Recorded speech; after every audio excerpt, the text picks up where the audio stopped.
Burgu, Qëndresa, Mësuesi janë vetëm disa prej filmave të cilët të gjithë ne kemi përcjellur aso kohë.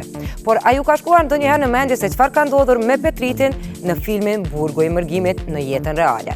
Bëhet fjalë për aktorin Jehan Gorani, i cili tash disa vite me radhë jeton në Belgjikë së bashku me gruan dhe vajzën. Cilat janë të rejat e tij dhe si po e trajton jeta atë, e kuptojmë bashkë nga materiali përgatitur në vazhdim. Por atë e dënuan më shumë se sa mua. Ky është vllau im, Iliri. Zotëriu është daja i Shqipës Selim Gani. Mësuesi, Qëndresa, Burgu i Mërgimit janë filmat që lënë gjurmë në historinë kinematografike kosovare, si filma që trajtuan jetesën e kohës nëpër të cilën po kalonte Kosova gjatë okupimit serb. E së bashku me këta filma, filloi edhe karrierën aktori Jehan Gorani, i cili kishte role të ndryshme si i ri, por më i dalluari mbetet Petriti tek filmi Burgu i Mërgimit. Po, unë ja. Aktori aso kohë po gëzonte famë në Kosovë, Shqipëri, Maqedoni e Maltëzi, pa e ditur se fama e tij kishte kaluar kufi shqipfolës duke arritur në shtetet e mëdha evropiane, tek shqiptarët që ishin larg dheut. Mirë po lufta e vitit 1999 detyroi aktorin të lë Kosovën e të emigrojë në shtetin e Belgjikës, ku pas shumë sakrificave arriti të bëhet emër i kërkuar për role të ndryshme në filmat belg e francez. Por në rolet ku fliste shqip, mbetet nostalgjia. E kujtoj një kohë kur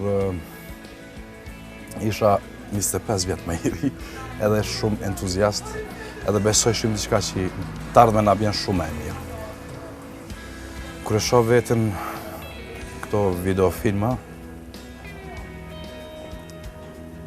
shoh pak me keqardhje që jom plak.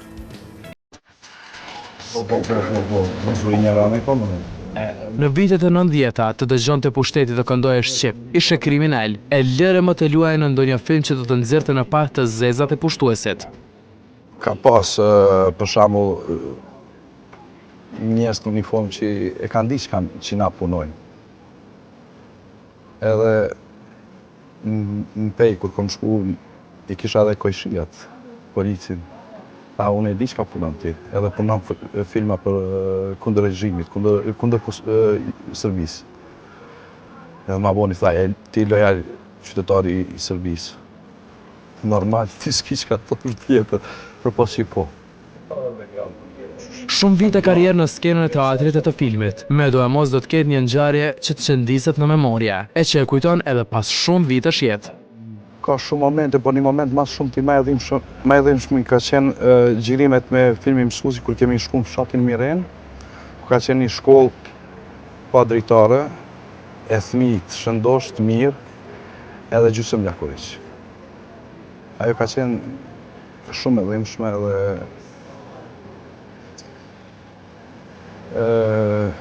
shpresoj që sot nuk do të ketë nxënës gjysmë zhveshur me shku në shkollë edhe largë edhe pa kushte. Jehoni la Kosovë dhe doli në Belgjik duke punuar si kamarier, kuzhinier për të mbijetuar e më pas ndodhi që audicionet për të fituar ndonjë rol filmi.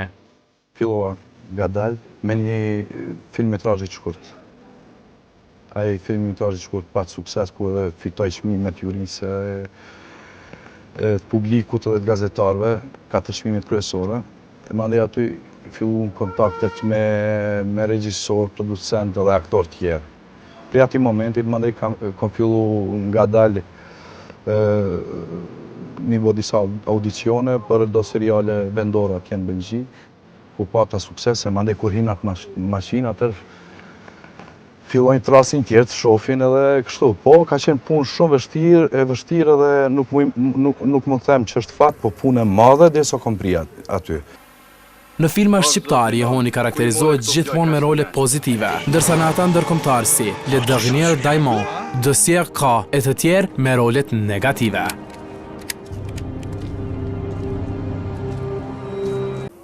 Përpara në ato filma, para 25 vjetëve, zakonisht më japshin shumë role pozitive, edhe më shishin ashtu, edhe desa edhe më dhanë atë pseudonimin Kenq. Po këtu, në Belgjik, në Francë dhe Luksemburg, zakonisht po më ofrojnë role negative. Fillimisht unë u çuditësha pse. Po ndoshta ajo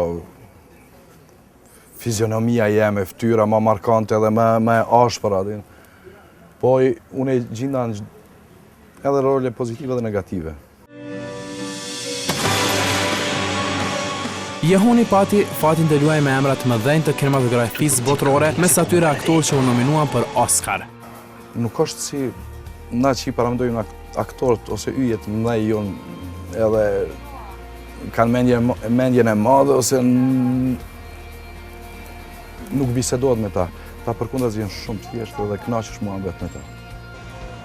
Nëse do jepej rasti të luante në krahët e ndonjë aktore me famë botërore në ndonjë rol të fituar, për kë do t'i bënte zemra bam? Nëse smidhnohet gruaja atë afër Monika Bellucit. Pasi që aktori realizoi ëndrrën e tij për të pasur role edhe më tanë kufimve, gjithçka po zgjerohet. Kam pas edhe një premier në një teatr La Bello, La Maison de Spectacle, është një derë e madhe e teatrit atje. Në veti ka një konflikt edhe konflikt me politikën, me jetën sociale, me jetën. Jeta është shumë e vështirë sot, sidomos për një emigrant, se e luj aty një emigrant. Mandaj e konfrontimi me publik, edhe është me të vërtet një spektakël, edhe që po pritet të jetë një shfaqje shumë e mirë.